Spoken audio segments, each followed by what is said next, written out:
सुख, मोक्ष और परमात्मा, ये तीन शब्द हैं। तीनों शब्द का अर्थ अलग अलग नहीं, एक है। वो आपका अंतरतम है। अपने आत्मा का बोध न होने से आदमी भटकता है। हम समझते हैं कि हम भिखार हैं, असंतुष्ट हैं, पीड़ित हैं। अभी कुछ मिनट के पहले मेरे पास फोन आया दूर से, एक संपन्न व्यक्ति का। जवान है, संपन्न है, सब प्रकार से संपन्न है। मन नहीं लगता है कहीं। मैंने कहा घबराओ ना। मन बेचैन क्यों है? हमें लगता है जो हमारे साथ वाले वो ठीक ठाक नहीं। साथ वालों का खाना पीना, बोलना, कपड़ा लत्ता पहनना, बैठना, उठना, बर्ताव करना अच्छा नहीं लगता है। अपना अच्छा लगता है। इसलिए हम साथियों से खिन्न रहते हैं। चीजें जो चाहिए वो मिलती नहीं है। मिली हुई चीज बिछड़ जाती है। ये सब खिन्नता के अनेक कारण हैं। लेकिन सब ऐसे रहेगा। मिला है वो छूटेगा, बना हो बिगड़ेगा, संजोग का वियोग होगा। हमारा अहंकारी मन आसपास के लोगों में दोष देखता है। इस सबसे निराशा होती है। इसलिए ऐसी आदत बनाओ, ये समझो हमारे आसपास जितने लोग हैं सब अच्छे हैं, सब के सब अच्छे हैं। अगर गलतियां हैं तो मेरे में हैं। और मिली हुई चीजें छूटेंगी, छूटने दो। कोई आज तक पकड़ पाया है? बड़े बड़े कहलाने वाले पकड़ नहीं पाए। अपने को पहचानो, तुम कौन हो। दुखी हो तुम, कौन हो तुम? अपने को होशवास नहीं है। हम अपने को मानते हैं हम स्त्री हैं, पुरुष हैं, काला है, गोरा है, बालक हैं, वृद्ध हैं, साहू हैं, चंद्राकर हैं, ब्राह्मण हैं, शूद्र हैं, हिंदू हैं, मुसलमान हैं। दैहिक बुद्धि लेकर के हरदम पचते रहते हैं। अपने को पहचानो, आप कौन हैं? आप शुद्ध चेतन आत्मा हैं, परमात्मा ब्रह्म है, महान है। आप में कोई दुख नहीं है, आप में कोई तकलीफ नहीं है, आप में कोई संताप नहीं है। अपने को पहचानो, अपने को समझो। साहब ने कहा आपन पो आप ही बिसरो। अपने सत्य को, अपने स्वरूप को तुम खुद भूल गए हो। चारों तरफ नजर डाले, दुनिया देखे, दुनिया में भूल गए। और दुनिया साथ में नहीं है, किसी की दुनिया साथ नहीं रही। देखो अटल जी वर्षों प्रधानमंत्री थे। उनकी कलम से अरबों अरबों रुपए का वारा न्यारा होता था बड़ी बड़ी योजनाओं में। आज वे विस्मृत के गर्त में पड़े हैं, पहचानते नहीं, असमर्थ है, अनाथ है। जो कुछ हमें मिला है रहने वाला नहीं। मैं कौन हूं? मिली हुई वस्तुओं को लेकर के हम हाथ पैर मार रहे हैं, लेकिन अपने पर ख्याल ही नहीं है। आखिर हूं कौन मैं? क्यों दुखी हूं? किसके लिए दुखी हूं? अपने को पहचानो। जो कुछ आपको मिला है वो इंद्रिय मन द्वारा मिला है। इंद्रिय और मन के झरोखे से दुनिया को देख रहे हो और देख करके हर शोक में डूब रहे हो। इस सपना की तरह रहने वाला नहीं। क्यों है तोबा कर दे। हरिविनु भ्रम विगुरचन गंदा हरि आत्मा है। इसके बोध के बिना हम विगुरचन में पड़े हैं। विगुरचन नाम उलझन, भ्रम में पड़े हैं, सुख बाहर खोज रहे हैं। शीशा का टुकड़ा पड़ा है और उसको हम चांदी समझ करके दौड़ रहे हैं पकड़ने के लिए।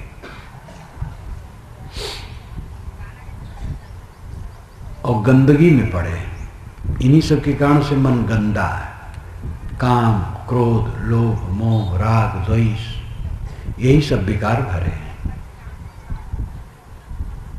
हरि को समझो, गंदगी मिट जाए, भ्रम मिट जाए, उलझन मिट जाए।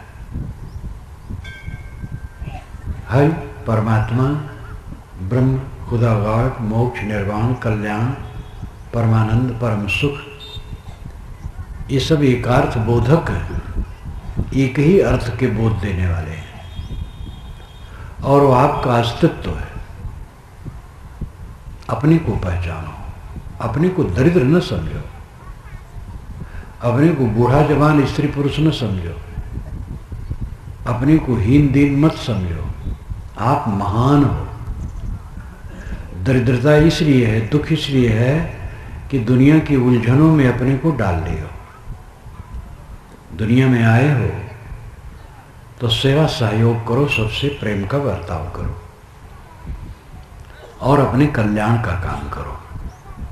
कल्याण का काम भूल गया है, खाली समझ रहे हैं पत्नी है, बच्चे हैं, पति है, भाई है, माता है, पिता है, ये जमीन है, ये मकान है, और इसी में हरदम चिपकाहट है। ये सब व्यवहार की चीजें हैं। व्यवहार बरतो, सेवा करो, लेकिन ये सब आपका नहीं है, सब छूट जाने वाला है। आप अनादि काल से अपने को नहीं छोड़ पाए हैं। आप अनादि हैं, अनंत हैं, और अपने को छोड़ नहीं पाए। जहाँ हैं अपने को लेके हैं, लेकिन दुनिया की जितनी चीजें मिली हैं आपको सब छूट गई हैं। अनेक जन्मों में माता पिता पत्नी भाई बच्चे छोड़ चुके हैं, अनेक जन्मों में सुख दुख छोड़ चुके हैं। अपने को पहचानो। हर बिन भरम विगुरचन गंदा, जहाँ जहाँ गयो अपन पो खोयो, ते फंदे बहु फंदा। जहाँ जहाँ गए अपन पो खो दिए। अपन पो का मतलब है अपनत, अपना अस्तित्व, अपना बोध, अपनी गरिमा खो दिए। किसी को रूप देखे मोहा गए, अपने को खो दिए। रूप क्या है? गीला चाम लपेटा है, अंदर में हड्डी है, मांस है, रक्त है, क्या है उसमें? कूड़ा कचड़ा है, लेकिन खो दिए। किसी की सुंदरता दिए देखे, खो दिए अपने को। किसी की बड़ी गाड़ी देखे, अपने को खो दिए, ऐसी गाड़ी मेरी होती। किसी का बड़ा मकान देखे, किसी के बाल बच्चे देखे, किसी की प्रतिष्ठा देखी, ऐसे प्रतिष्ठा मेरी होती। प्रतिष्ठा में कुछ मिलने वाला है? परेशानी के सिवा।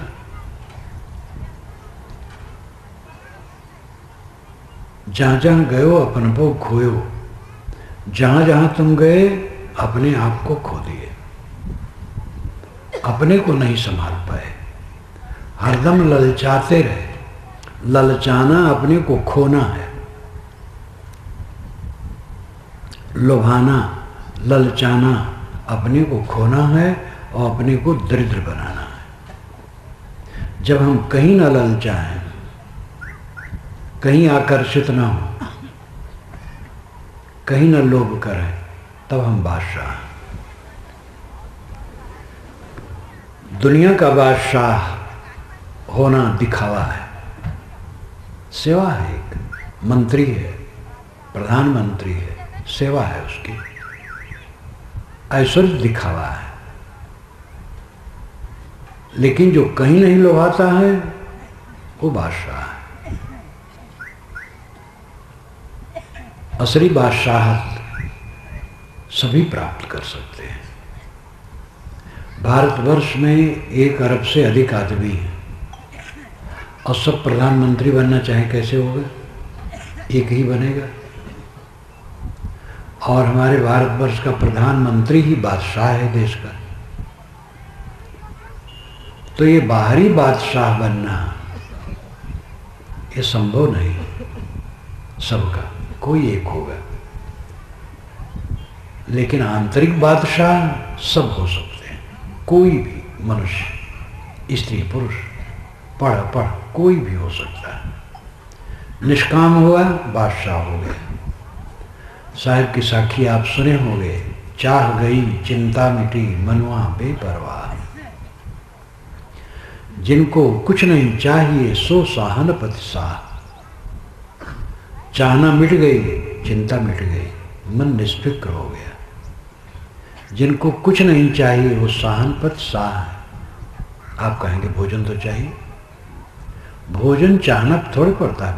भोजन तो अपने आप मिलता है। काम करते रहो। आलसी को भी मिलता है लेकिन वो ठीक नहीं है। काम करते रहो, भोजन मिलेगा। और दुनिया की चाहना कभी पूरी नहीं होगी। अधूरे में सब गए। एक कहानी मनोरंजक है।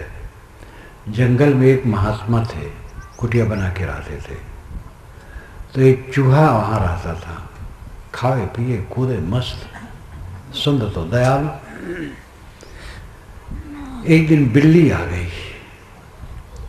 तो बिल्ली आ गई तो चूहा भगा। अब बिल्ली समझ गई यहाँ चूहे रहते हैं, तो अब चूहा परेशान हुआ। चूहा ने जा करके महात्मा से कहा कि महाराज मुझे बिल्ली बना दीजिए तो चूहे का डर खत्म हो जाए।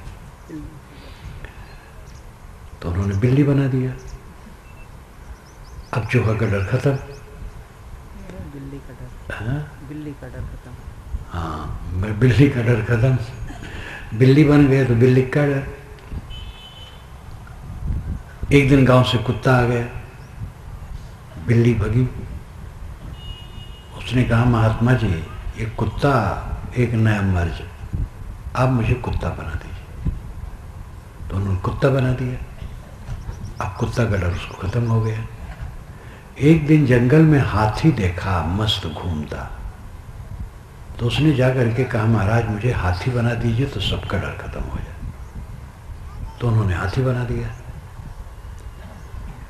एक दिन राजा देखा, मंत्री से कहा कि इसको फंसाओ, बहुत अच्छा हाथी है। फंसाया गया, सिखाया गया। राजा रानी दोनों उस पर बैठ के जा रहे थे। हाथी ने सोचा राजा बैठा है, रानी स्त्री होके कैसे बैठी मेरे ऊपर। जोर से शरीर हिलाया तो राजा रानी दोनों जमीन में आ गए। राजा उठा और रानी की धूल झाड़ने लगा और कहा तुम्हें चोट तो नहीं लग गई।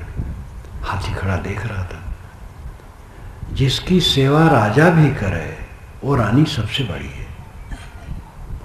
तो जा करके कहा महाराज मुझे रानी बना दीजिए। तो महात्मा ने कहा तुम्हारी तृष्णा रुकती नहीं, चलो फिर चूहा बनो। ये बात समझाने का तरीका है। चूहा, बिल्ली, कुत्ता, हाथी ये मनुष्य की भाषा नहीं बोल सकते और ये समझ भी नहीं सकते।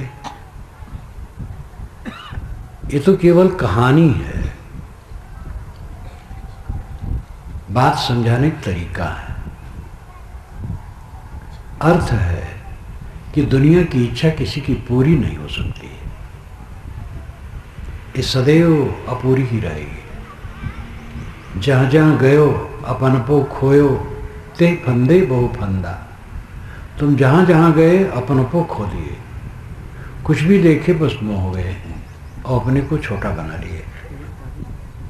ते फंदे बहु फंदा, और उसी के बंधन में बंध गए। योगी कहें योग है नहीं का द्वितीय और न भाई। योगी कहते योग ही सबसे ऊंचा। यहाँ हठ योगियों पर साहब का तर्क है। नुंचित मुंडित मौनी जटाधारी तिनको कहाँ से पाई। नुंचित नाम बाल उखाड़ने वाले, जैनी साधु बाल उखाड़ते हैं अपना। मुंडित सन्यासी लोग, हम लोग भी तो मूड़ मुड़ाते हैं। तो निंचित मुंडित मौनी, बोलते नहीं मौनी। जटाधारी, बड़ी बड़ी जटाएं। साहब कहते सिद्धि क्या पा गई। कोई मौन होने से, मूड़ मुड़ाने से, जटा रखाने से सिद्धि पाता है। ज्ञानी गुरी सुर कविदाता ये जो कहें बड़ हम ही। बड़े ज्ञानी हैं, बड़े प्रवक्ता, गुणी हैं, एक एक कला का ज्ञान है, कवि हैं, बड़े दानी हैं, शूरवीर हैं, ये सब अपने को बड़ा मानते हैं। लेकिन साहब कहते हैं जहाँ से उपजे तहाँ समाने छूट गए सब तबही। जहाँ से पैदा हुए उसी में डूब गए। वासना बस जीव देह धरता है और जीवन भर वासना में डूबे रहे तो क्या जीवन का फल मिला। आदमी वासना के कारण देह धरता है। मनुष्य का देह धारण करके जो वासनाओं से ऊपर उठ जाए वो धन्य है। लेकिन जहां से उपजे तहां समाने, जिस विषय वासना से देह धारण किए उसी विषय वासना में जीवन भर डूबे रहे तो ज्ञानी गुड़ी होकर के क्या हुआ। सुनने वाले ने कहा महाराज आपने सबका खंडन कर दिया तो आखिर कल्याण कैसे होगा, कुछ रास्ता बताइए। तो उन्होंने कहा बाएं दहिने तजो विकारा निज के हरिपद गहिया। बाएं दहिने सब तरफ से विकारों को छोड़ दो।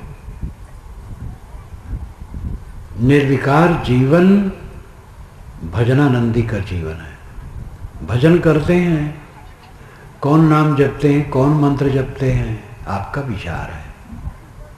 लेकिन लक्षण क्या है? राग है, द्वेष है, कलह है, लड़ाई है, झगड़ा है, तृष्णा है, वासना है, मोह माया है, चिंता है, उद्वेग है, तो भजन कहाँ हो रहा है? भजन का परिणाम क्या है? भजन का परिणाम है निर्मलता। यद्वा तद्वा तदुच्यते पुरुषार्थ, ये शास्त्र वचन है। जिस किसी ढंग से वासना का क्षय मनुष्य का पुरुषार्थ है। राम राम कहा करके वासना क्षय हो जाए अच्छा है, अल्लाह अल्लाह कहा करके क्षय हो जाए अच्छा है। शब्द में ना अटको। भिन्न संप्रदाय होते हैं, भिन्न संप्रदायों के नाम होते हैं, रूप होते हैं, चिन्ह होते हैं, मंत्र होते हैं, उनमें कोई छोटा बड़ा नहीं। वेद का मंत्र, बाइबल का मंत्र, कुरान का मंत्र, गुरबाणी का मंत्र, सब मंत्र बराबर है और सब नाम बराबर है। और हमें ये भी मानना चाहिए राम, कृष्ण, विष्णु, शिव, बुद्ध, महावीर, कबीर, नानक, मोहम्मद, ईसा, दुनिया के सभी महापुरुष हमारे ऊपर हैं, सब महान हैं। हिंदू, मुसलमान, ईसाई, यहूदी सब अपने हैं। वेद, कुरान, बाइबल सब प्यारे ग्रंथ हैं। भेदभाव न करो, सब जगह से सत्य लो। सत्य सब जगह का अपना है और झूठ अपना भी अपना नहीं।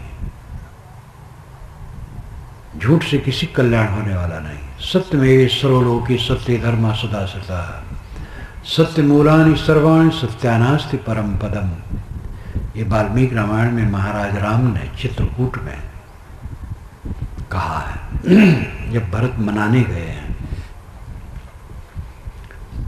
तो एक पंडित ने भौतिक बात को लेकर के राम के सामने खंडन किया। आप चलिए अयोध्या, धर्म धर्म आप क्या चिल्लाते हैं, अयोध्या नहीं चल रहे हैं। मानस में तो गोस्वामी जी ने राम और भरत का संवाद कोमल कर दिया। राम कहते हैं भरत जो तुम कहो मैं करूं। भरत कहते हैं स्वामी आप जो कहिए मैं करूं। वाल्मीकि रामायण में ऐसा नहीं। वाल्मीकि रामायण में वकालत है पूरी। राम तर्क देते हैं कि गद्दी के अधिकारी तुम हो। भरत तर्क देते हैं गद्दी के अधिकारी आप हैं। और इस पर काफी तर्क है। रामायण रहस्य में आप पढ़ सकते हैं, मैंने रामायण रहस्य में सब लिख दिया है। यहां तक भरत तो यहां तक कह देते हैं, सुमंत से कहते हैं सुमंत ये सामने जो चबूतरा है इस पर कुछ घास बिछा दीजिए, मैं इस पर बैठ करके आमरण अनशन करूंगा। राम अगर अयोध्या नहीं चलते हैं तो यही मैं उपवास करके शरीर छोड़ दूंगा। प्रायोपवेशन, आमरण अनशन। तो सुमंत की हिम्मत नहीं हुई कि राम के विरोध में घास बिछावे, तो उदास हो गए भरत। सुमंत ने बात नहीं मानी तो स्वयं उठे, एक चटाई पड़ी थी उसको लेकर के चबूतरे बैठ गए। राम ने कहा, भरत ये क्षत्रिय का काम नहीं, ये ब्राह्मण का काम है। अगर राजा कुछ गलत करता है तो ब्राह्मण के हाथ में तलवार नहीं, वो आमरण अनशन में बैठ जाता है कि हम अपने मार डालेंगे नहीं तो राजा सुधार करे। लेकिन क्षत्रिय तलवार उठाता है। तुम्हें तलवार उठाना चाहिए, ये अनशन में क्या बैठ गए हो? तो भरत राम के विरोध में तलवार उठा देंगे। आप पढ़िए चित्रकूट का वर्णन रामायण रहस्य में, मैंने वाल्मीकि रामायण के अनुसार लिखा है, बहुत मजेदार है। वहीं पर राम ने कहा, भरत राज्य के अधिकारी तुम ही हो, ये लोग नहीं जानते थे। उन्होंने कहा, जब मां कैकेयी की शादी होने की बात थी, दशरथ ने कैकेयी नरेश से कैकेयी को मांगा। राजा लोग विलासी होते हैं, कौशल्या तो थी, सुमित्रा भी थी, कैकेयी क्या जरूरत थी? लेकिन कैकेयी पंजाब की थी, गोरी लंबी सुंदरी। कैकेयी देश व्यास नदी का क्षेत्र है पंजाब का। उसके मोह में पड़ करके वहां गए थे और कहे कि आप अपनी लड़की मुझे पत्नी बनाने दीजिए। तो कैकेयी नरेश ने कहा, कैकेयी से उत्पन्न बच्चा गद्दी पर बैठाओ अयोध्या के, तो मैं दूंगा। तो उन्होंने कहा, मैं ठीक स्वीकारता हूँ। तो मोह बस तो स्वीकार लिए। लेकिन अब जब स्थिति आई तो उनको बड़ा चक्कर लगा, राम बड़े हैं, राम को देना चाहिए। इसलिए भरत की अनुपस्थिति में उन्होंने ये सब किया और सब गड़बड़ हुआ। तो भरत ने कहा, जब असमर्थ हो गए, जब नहीं जाने के लिए तैयार हुए, तब कहे, महाराज ठीक है, आप अपना चरण पादुका दीजिए, मैं इसी को गद्दी पर रखूंगा और स्वयं सेवा करूंगा। भरत की विनम्रता, पूरे रामायण में भरत बिल्कुल निर्दोष है। राम तो कहीं कहीं शंका कर लेते हैं, भरत बिल्कुल निर्दोष है। जब लौट करके गए हैं प्रयाग, तो वहीं से हनुमान को भेजे हैं कि जाओ देखो, भरत से बात करो, बहुत दिनों से राज किए, कौन जाने आसक्ति हो गई हो, तो हम यहीं से फिर जंगल चले चलेंगे। ये राम के मन में संदेह होता, लेकिन भरत बिल्कुल निर्मल है। ऐसे महाभारत में विदुर बिल्कुल निर्मल है और कोई निर्मल, भीष्म पितामह भी निर्मल नहीं, पूरा निर्मल कोई नहीं, विदुर एक निर्मल है।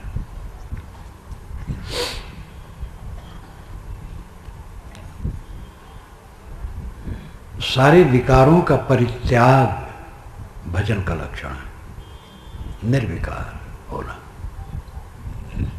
कोई किसी प्रकार का भजन करे, कोई विरोध नहीं करना चाहिए। वैसे अपना अपना संप्रदाय होता है। एक राम मंदिर में झूला का समय था, वर्षा का, कथिक नाच रहा था। कथिक इधर होते हैं कि नहीं, उधर होते हैं, पुरुष होते हैं और वो चोंगा पहनते हैं, नीचे पतलून पहनते, ऊपर चोंगा सफ़ेद और बड़ी साफी रहती, सफ़ेद कंधे पर डाले रहते हैं, नाचते हैं और गाते हैं, कथिक। तो कथिक नाच रहा था और झूला का समय, तो ऐसे भजन ज़्यादा कृष्ण उपासना में बने हैं। तो कृष्ण उपासना का भजन हो गया, दूसरा जब गया तो वह भी कृष्ण उपासना का था, तीसरा शुरू किया तो वो भी कृष्ण उपासना का था। तो राम मंदिर का पुजारी सह नहीं पाया, खड़ा हो गया, कहा, है देखते हो दरबार किसका है, गाए जा रहे हो कृष्ण की महिमा में। और बेचारा सन्न हो गया, सभा भी स्तब्ध हो गई। राम उपासक कृष्ण उपासना को कितना सह पाए। ये बड़ा प्रपंच है। गोस्वामी जी के लिए भी कहा गया है कि जब वृंदावन गए तो कहे महाराज भले बने हो नाथ, धन्ना बाढ़ लो तब मैं नमस्कार करूँगा, ये बांसुरी से नहीं करूँगा। पता नहीं उनकी वाणी है कि नहीं। तो उपासना पद्धति का ये स्वभाव है, संकुचितता आ जाती है। श्रद्धा बड़ी काम की चीज है, लेकिन अगर श्रद्धा ज्यादा हो गई तो हिंसकी हो जाती है। श्रद्धा के बिना आदमी बेकार है, लेकिन ज्यादा श्रद्धा करेगा तो हिंसकी हो जाएगा। मार डालना केवल हिंसा नहीं है, न सह पाना बहुत बड़ी हिंसा है। अगर हम कबीर में बहुत श्रद्धा करेंगे तो राम को, कृष्ण को, बुद्ध को, कबीर को, मोहम्मद को, किसी को नहीं समझ पाएंगे। राम में अधिक श्रद्धा करेंगे तो कृष्ण को नहीं समझ पाएंगे, कृष्ण में अधिक श्रद्धा करेंगे तो राम को नहीं समझ पाएंगे। एक हमारे हनुमानगढ़ी के महंत तो नहीं, प्रवक्ता हैं, अभी हैं कि नहीं होंगे, मेरी उम्र के हैं, हरिद्वार को मेले में जा रहे थे तो मेरा नाम देखे पंडाल के ऊपर तो आ गई मेरे पास। एकादशी का दिन था, उनको फलाहार करवाया, उनके साथ साधु थे। और तो उसी समय एक कृष्ण उपासक हमारे पास आए थे, कहे महाराज राम की उपासना क्या है? 12 कला के कुल है।